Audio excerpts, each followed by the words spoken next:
Welcome to Travel Italia, the show about travel in Italy.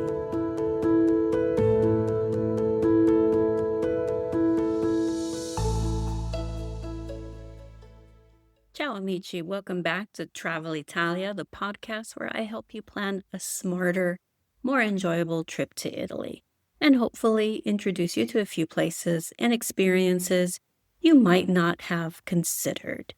Today, we're starting something new on the podcast that I'm really excited about. Over the next several episodes, I'm going to be sharing sample itineraries that you can actually use to plan your vacation to Italy. And we're starting in Northern Italy. Today's itinerary is 10 days in Milan, Lake Como, and Bergamo. There are several reasons I really like this itinerary. First, you get 3 very different Italian experiences. You have Milan, a large, sophisticated city filled with history, art, fashion, shopping, and incredible food. It's like the New York City of Italy. Then you leave the city behind and spend several days on beautiful Lake Como, surrounded by mountains, villas, and some of the most famous lake scenery in the world. And then finally, you finish in Bergamo, one of my favorite cities in northern Italy, with its beautiful medieval Città Alta upper city, perched above the modern city. But there's another reason I especially like this itinerary, and that is you don't need a car. You can do this entire vacation using trains, ferries, and local public transportation. If you've listened to this podcast for a while, you know that I'm a big fan of train travel in Italy. You don't have to worry about renting a car, driving on unfamiliar roads, finding parking, which is really difficult in Italy, paying tolls, or accidentally entering one of Italy's restricted ZTL zones. Instead, you can arrive at the station, get on the train, sit back, and watch northern Italy go by. So let's imagine you've just landed in Milan. Here's how I would spend the next 10 days. Day 1 through 3. I would give Milan 3 nights. A lot of travelers treat Milan as nothing more than an airport or a place to spend one night before heading somewhere else. And I think that's a mistake. Milan has a very different personality from Rome, Florence, or Venice. It's worth taking some time to discover it. It's one of Italy's most modern and international cities, but underneath all of that fashion and business is an extraordinary amount of history. Milan was founded more than 2,000 years ago and became an important Roman city. It was once capital of the Roman Empire, and centuries later it became one of the great centers of power and culture in Renaissance Italy. Families like the Visconti and the Sforza transformed the city, and Leonardo da Vinci spent nearly 2 decades here working under the patronage of Ludovico Sforza. So don't make the mistake of thinking Milan is only about shopping and fashion. There's a lot here. All right, day 1. Day 1, we arrive and we get acquainted. If you're arriving from North America, I wouldn't schedule too much on your first day. My friends, jet lag is real. And one of the biggest itinerary mistakes people make is planning a major museum or expensive tour 2 hours after their plane lands. It's just not reality, not doable. So, check into your hotel, take a shower, get outside and walk. Head toward the historic city center. Have your first espresso, your first gelato, and start getting your bearings. If you have the energy, make your way to Piazza del Duomo. Seeing the Duomo for the first time is one of those great arrival in Italy moments. It's a real wow moment. And then give yourself permission to have an early evening. You've got plenty of time, so get some rest. Day 2. Today is your big sightseeing day. Start with the Duomo of Milano, The Duomo of Milano is one of the largest Gothic cathedrals in the world, with construction beginning in 1386 and continuing for nearly 6 centuries. Amazing. Its exterior is famous for its thousands of statues, elaborate spires, and the golden Madonnina that crowns the highest point. I think one of the most memorable experiences is visiting the rooftop terraces of the Duomo. You can actually among the spires and enjoy amazing panoramic views over Milan. So don't just see it from the piazza, go inside, and if you're able, go to the rooftop terraces. Walking among the marble spires while looking out across Milan is one of my favorite experiences in the city. Right beside the Duomo is the Galleria Vittorio Emanuele II. Even if you're not interested in luxury shopping, walk through it. It is Milan's first shopping mall, so to say, a very elegant one. It's one of Europe's greatest shopping arcades with glass roof, mosaics, and elegant architecture. And then from there, walk toward La Scala, one of the world's most famous opera houses. If you're a music lover or you appreciate opera, you're going to want to visit the Museum of La Scala for sure. And of course, there's one Milan attraction that requires advanced planning. That's Leonardo da Vinci's Last Supper. Leonardo painted the Last Supper in the 15th century in the Church of Santa Maria delle Grazie. Tickets are limited, so this is one attraction I would absolutely reserve well before your trip. If seeing the Last Supper is important to you, don't wait until you arrive in Milan to figure it out. All right, on to day 3. So today, you're going to start the day at Castello Sforzesco. This is a castle. Its origins go back to the Visconti family in the 14th century, and Francesco Sforza rebuilt it in the 15th century after becoming the Duke of Milan. In fact, Leonardo da Vinci himself worked in the Sforza court. Today, the castle contains many museums. It's huge. But even if you don't visit all of them, it's worth going inside. The tickets are very low cost, and walking through the courtyards and continuing into Parco Sempione. This is Milan's largest park, and it sits right behind the castle. Afterward, I'd spend part of the afternoon in the Brera neighborhood. Brera is one of Milan's most attractive neighborhoods, filled with interesting shops and also narrow streets, cafes, restaurants, and lovely boutiques. If you're interested in art, Brera has the Pinacoteca di Brera. That's one of the city's best art museums.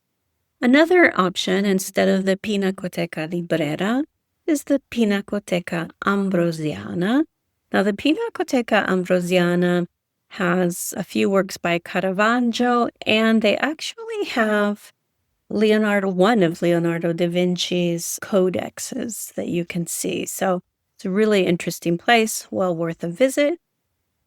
And after all that, you can order a drink and do what the Milanese do, is have an aperitivo. So an aperitivo is a drink, and you get some complimentary snacks with it. So relax and watch the city transition from afternoon into evening. Days 4 through 7. Now comes one of the best things about this itinerary. You don't need to rent a car to get to Lake Como or hire a private driver. You simply need to go to the station, Milano Centrale, and take the train. And suddenly, the entire character of your vacation changes. You're leaving Milan's busy streets for mountains, water, villas, and little lake towns. Lake Como has been attracting visitors for centuries. The Romans appreciated this area. Wealthy European families later built elaborate villas along its shores. And today it remains one of the most famous lake destinations in the world. For this itinerary, I would spend 4 nights here, and I would choose your base carefully. You could stay in the city of Como itself, especially if transportation convenience is your priority. The city of Como is the biggest city on the lake. I think it's charming, but it is a city, not a typical small village you imagine when you think of Lake Como. If you want more of that romantic postcard version of Lake Como, I would consider staying around Varena. Now, there are actually a lot of options on where to stay, and for the purposes of time, I can't go into all of them. I'm choosing Varena as an example. Varena has another advantage in particular is that it also has a train station. The two train routes that go from Milano Centrale to Lake Como go to the different sides of the lake, one towards Varena and one towards the city of Como. If you choose to go to the city of Como, you can catch a ferry or a bus to get you to any part of the lake. The same is true if you go to Varena. You can also catch a ferry as well. Their ferry system travels all around the lake, and so there are stops in most of the towns. A word of warning to you all, if you want to go to Lake Como, do this itinerary in the summertime at high season, it will be very crowded. So I recommend going in the off season. Day 4, you arrive at Lake Como finally. Don't rush the stay, check into your accommodation, and spend the afternoon exploring your base. Like I said, for the sake of this itinerary, I'm going to pretend that you chose to stay in Varena. So today, we're just going to walk along the waterfront, explore the little streets. Varena is small, but it is one of the most iconic villages on the lake. So sit somewhere overlooking the lake. There are a ton of restaurants and bar options that have incredible lake views, have a long lunch. You don't need a checklist today. The lake itself is the attraction, believe me. You're going to want to just sit and relax and enjoy. One of the reasons I gave Lake Como several nights is because I think this is a destination that should not be rushed. You're supposed to slow down here. As those of you who have listened to my podcast for some time know, I'm a huge fan of slow travel. So stop and smell the espresso. Day 5, we're in Varena. And today we're going to explore. And one of the highlights of this adorable town of Varena is Villa Monastero. This is a stunning, beautiful lakeside villa that was once a monastery. So over the centuries, it's gone through a transformation from monastery to villa. But the thing that's amazing about this place is its gardens. Its lakefront gardens and the views are just iconic. So I highly recommend that. You can also walk to Castello di Vezio. It's a bit of a hike, but this is a castle that sits on the hill above the town of Varenna. The reward is a wonderful view over the lake. You can also walk the lakeside promenade. You can rent a kayak. You can just take your time to explore the town. There are 2 little churches in the town that are worth visiting. There's some interesting shopping to be had there, a couple of great gelato shops, and I think plenty to do. Now, day 6. Day 6, we're going to take the ferry from Varena to Bellagio, and there is a ferry station right on the lakefront of Varena. Now, Bellagio sits near the point where Lake Como divides into its famous branches, which helps explain why its position is so spectacular. So when you get there, walk through the historic city center, explore the stairs, the famous stairs and the narrow streets. Spend some time along the waterfront if you like. You can visit the gardens of Villa Melzi. It's a private villa, but they open up their gardens for visits. You can have a long lunch overlooking the lake. Now, Bellagio also can get very busy during peak season, so I would go earlier in the day if possible. Then you can take the ferry back to Varenna and enjoy another evening by the lake. That's another reason this itinerary works so well without a car. On Lake Como, the ferries essentially become part of your transportation system and part of the experience for sure. Now, I picked for day 6 the town of Bellagio. But like I said, there are a ton of towns in this area of Lake Como, so you could easily pick Menaggio, Bellano. You can take your pick. I've picked the most famous ones, so feel free to change it if you prefer to do something else. Now, for day 7, we're going to explore more of Lake Como or do nothing. You have options. You could visit, like I said, another lake town. If you're staying, for example, in the city of Como or any other lake town, you can easily jump on a ferry or even a bus and visit one of the many towns. You can explore one of the historic villas, Villa Balbiliano, which is famous because several famous movies have been shot there. I think there were scenes from The Devil Wears Prada 2 that were filmed there. There was a Bond film that was filmed there. Or you can visit Villa Carlotta, and that is famous for the spectacular villa, but also its gardens. You could also just take a longer ferry ride just for the scenery, or if you want to splurge, book a private tour on a site like getyourguide.com. Now, I've mentioned this before in my podcast. Getyourguide.com is a great place to go to find day trips and tours. So I know just off the top of my head, there are cooking classes that are done in various towns around Lake Como, boat trips in different kinds of boats. There are kayak tours, hiking tours, all kinds of things that you can choose from in and around Lake Como. So you have many options. Or, like I said, you could do nothing. You could sleep a little later, have a long breakfast, sit beside the lake, read, enjoy lunch, have an afternoon aperitivo. Remember, you're on vacation. You don't have to turn every day into an endurance sport.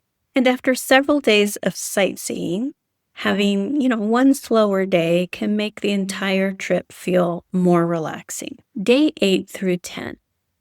Now we're going to finish the trip somewhere very different. We're going to Bergamo.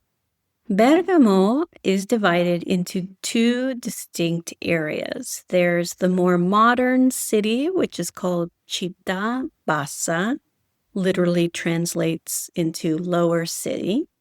And perched above Città Bassa is the historic Città Alta, which translates to upper city. Now, Città Alta is surrounded by enormous Venetian defensive walls that were built during the 16th century when Bergamo was under the control of the Republic of Venice. Those walls, which still exist, like I said, are now part of the UNESCO World Heritage. So they are a World Heritage site. Inside them, you'll find the original town of Bergamo. You'll find cobblestone streets, medieval and Renaissance buildings, beautiful churches, and some fantastic views. And once again, you don't need a car. You can reach Bergamo by train and then use local transportation and the historic funicular to reach Città Alta. All right, day 8. Let's go over what you're going to do in day 8. After arriving and checking into your hotel, I'd make your first trip up to Città Alta. You can easily walk to Città Alta, depending on where you're staying. It's not a difficult walk. Or you can take the funicular, which is very short, but it's historic. Once you're inside the walls, don't immediately start checking attractions off a list. Just walk. The historic city center it's compact and incredibly atmospheric. It really is. Eventually, you'll reach Piazza Vecchia, which means old piazza. And this is the heart of the upper city. This is one of those Italian piazzas where I recommend that you simply stop for a while. Stop, take it in, have a drink. Another option is to walk to the Rocca. The Rocca di Bergamo. It's a medieval fortress located not far from that Piazza Vecchia. It has origins back to the 14th century. And today you can walk around the fortress and its grounds, visit the historical museum inside, and enjoy some of the best panoramic views of Bergamo. So whether you choose to sit in the Piazza Vecchia, or walk the grounds of La Rocca, whatever you do, be sure to get a coffee or an aperitivo and enjoy where you are. Day 9. Today, we're going to explore Città Alta properly. So again, we're starting at Piazza Vecchia. Here you'll find the Palazzo della Ragione and the Campanone, Bergamo's civic tower. You can walk up this famous tower. It's actually a clock tower for a really incredible view. Now, this building houses a very interesting multimedia museum on the history of Bergamo. I highly recommend it. And when you're done with that, right beside Piazza Vecchia is Piazza Duomo. And within a remarkably small area, you'll find several of Bergamo's greatest treasures. So in this piazza, you have Basilica di Santa Maria Maggiore. The basilica is one of Bergamo's most important landmarks. So this was founded in 1137 after the people of Bergamo vowed to build a church during a period of famine and plague. So on the outside, it's relatively simple-looking, Romanesque. It has a real simple exterior, but inside it hides a spectacular interior filled with frescoes, tapestries, elaborate Baroque decoration, and Renaissance wooden inlays designed by Lorenzo Lotto. The basilica is also the burial place of Gaetano Donizetti, the famous opera composer who was born in Bergamo. And next to it is a spectacular little church, Cappella Colleoni, the Renaissance chapel built for Bartolomeo Colleoni, one of the great military commanders of the 15th century.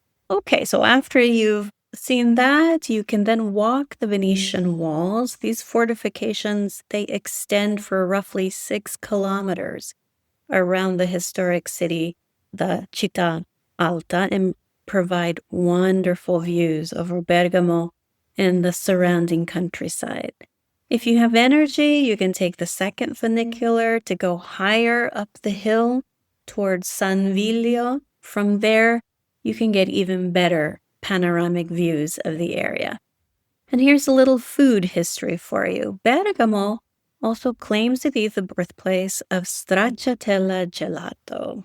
Stracciatella gelato is one of Italy's most famous gelato flavors. It's like vanilla ice cream with shavings of dark chocolate in it. So obviously, for historical research purposes, you'll need to try some.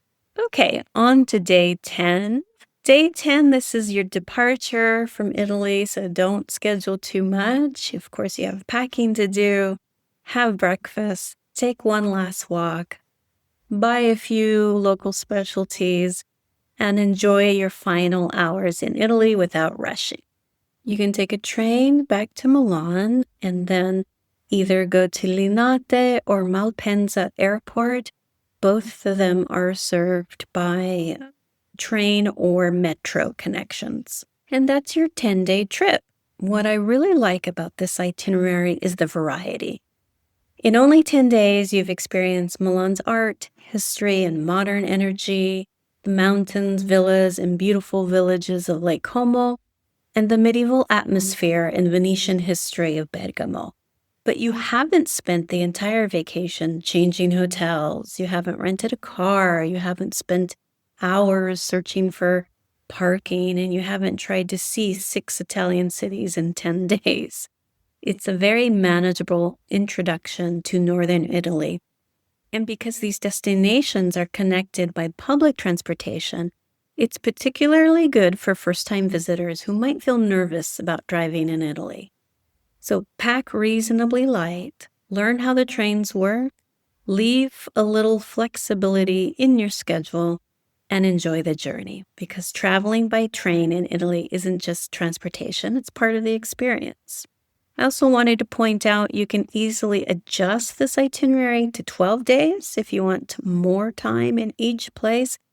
And I just wanted to note I gave you what I believe are the highlights in each place. There are way more options, so please don't limit yourself to what I just gave you. These are just basic suggestions. You can find so many other things to do and to see in these locations. Now, if you're listening to this and thinking, wow, that sounds exactly like the trip I want to make or I'm considering, I've made the next step much easier for you. I've created a downloadable 10-day Milan, Lake Como, and Bergamo itinerary based on the trip we talked about today. The PDF takes the ideas from this episode and turns them into an easy-to-follow, day-by-day travel plan with practical information to help you organize the trip yourself. You'll also receive a detailed guide to the train routes that you need to take on this trip, a list of official links to museums and villas and ferries, and I've also included a list of hotel options in every city. You'll have the itinerary right on your phone while you're traveling, so you don't have to go back through the podcast trying to remember what I recommended. You can find the link to purchase the complete itinerary in the show notes. This itinerary will save you time and stress, all for the price of a pizza. So again, if you're interested in purchasing the itinerary, please check out the show notes. If you enjoyed today's episode, follow Travel Italia so you don't miss the next itinerary. And if you know someone who's dreaming about a trip to northern Italy, share this episode with them. Until next time, ciao, grazie e buon viaggio.